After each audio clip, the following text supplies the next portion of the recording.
Bom, pessoal, tudo bem? Como é que tá? Vamos dar continuidade na nossa aula aqui, no nosso curso de Python indiano. No vídeo passado, a gente entendeu como criar o template base e fazer com que esse template fosse reutilizado para criar novas páginas. E no exemplo, nós criamos um template chamado time, para exibir os dados do time dentro desse novo template.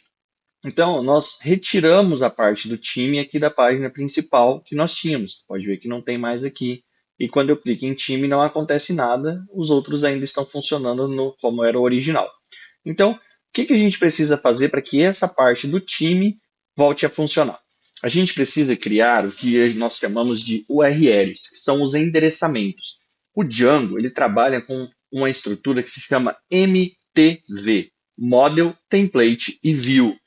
Então, o model é a estrutura de banco de dados que a gente vai ver posteriormente. O template é a base HTML que a gente já está trabalhando, é o que a gente vai renderizar para o usuário visualizar.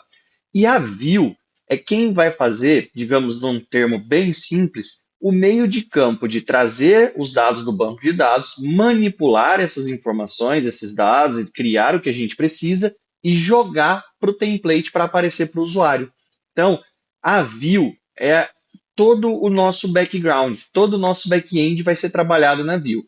Então, a gente precisa construir, nosso template já está pronto, a gente precisa construir a URL e a nossa view agora para fazer com que esse template seja renderizado lá na página do navegador. Então, como é que a gente vai fazer? Dentro de cada app do Django, a gente tem um arquivo chamado views.py. E aqui dentro a gente vai criar uma função que vai trabalhar os dados e vai renderizar esses dados lá no nosso arquivo do template. Por padrão, toda função no Python ela é iniciada com a estrutura de def, tá ok? E aqui a gente vai colocar um nome. Por padrão, a gente, pela nomeação de funções, a gente utiliza sempre nomes minúsculos quando a gente está trabalhando no Function Based Views, ok? Então, como a gente quer renderizar os times, né, o nosso time lá na página do HTML, vamos chamar essa função de time e passar a requisição que vem lá do navegador. O que eu vou fazer aqui? Ele começa a me autocompletar algumas coisas, mas não é a data que eu quero. Eu quero pegar o meu template e renderizar para o usuário visualizar. Então, a princípio, a gente não vai colocar nenhum trabalho aqui dentro dessa função, tá? Então, a gente vai simplesmente dar um retorno. Quando uma def não tem retorno, a gente chama de procedimento. Ela executa algo e pronto. Quando a gente quer que ela retorne algo, ela se torna uma função. E a gente precisa usar o return. Lembrando, pessoal, que Python não utiliza chave, não utiliza begin, end, nada dessa estrutura. Tudo é feito através da indentação. Então, tudo que está dentro dessa indentação aqui pertence à estrutura da função time, ok? Então, eu vou retornar. Eu vou retornar o que para essa minha função? Eu vou renderizar um request, que é a requisição que veio lá do navegador, e vou mandar abrir um template, que foi o template que nós criamos na aula passada. Ele está dentro da pasta portal, o template chamado time.html. E aqui a gente precisa retornar um contexto. A princípio, nós não vamos retornar nada, a gente pode deixar em branco. Então, basicamente, esta é a função que nós vamos utilizar na view para renderizar o nosso template do time lá no navegador. Além de criar a função dentro da views, nós precisamos, dentro do arquivo chamado URLs, de fato concatenar e dizer que quando alguém clicar naquele botão, vai abrir esta função aqui. Então a gente vem para o arquivo URLs, pode ver que já tem algumas criadas, e a gente vai criar um path, que é um caminho. Qual é o caminho que eu quero dar?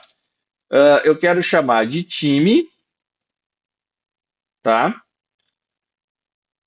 Essa time vai abrir o que? A própria IDE já vai autocompletando para mim. Vai abrir a minha, lá no meu arquivo de views, uma views chamada time, e eu vou dar um nome para essa URL que se chama time. E a gente vai entender o porquê de dar este nome aqui, tá? Então, recapitulando, eu criei a view, eu criei a URL, e agora, lá no meu template base, eu vou dizer que quando clicar naquele botão é para abrir esta URL. Por isso que a gente nomeia a URL aqui, tá? Então, eu vou procurar aqui ó, o time, ó, é o que está lá nesse menu, na parte inicial. É no arquivo base, porque isso vai ser aplicado para todas as páginas que forem criadas. Então, no link, deixa eu aumentar aqui um pouquinho. Em vez de abrir a âncora time que tinha anteriormente, eu vou usar uma tag do Django chamada URL. E aqui eu vou passar qual é o nome dessa URL. Ó. O nome do meu aplicativo é portal e o nome da minha URL é time.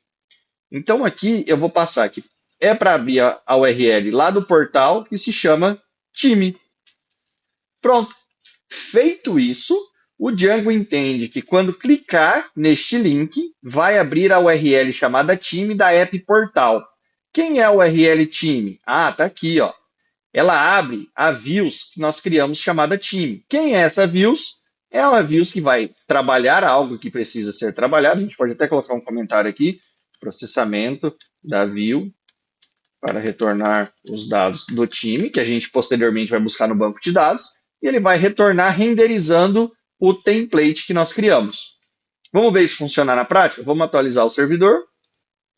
Vamos lá para a página, vamos atualizar nossa página, e quando eu clicar agora em time, ele vai abrir. E aqui a gente vai trabalhando os dados das funções para visualizar. Aproveitando esse erro que apareceu, ele diz que não foi encontrado o static. Quando a gente está trabalhando no Django, os arquivos estáticos eles precisam ser servidos para o Django, tá?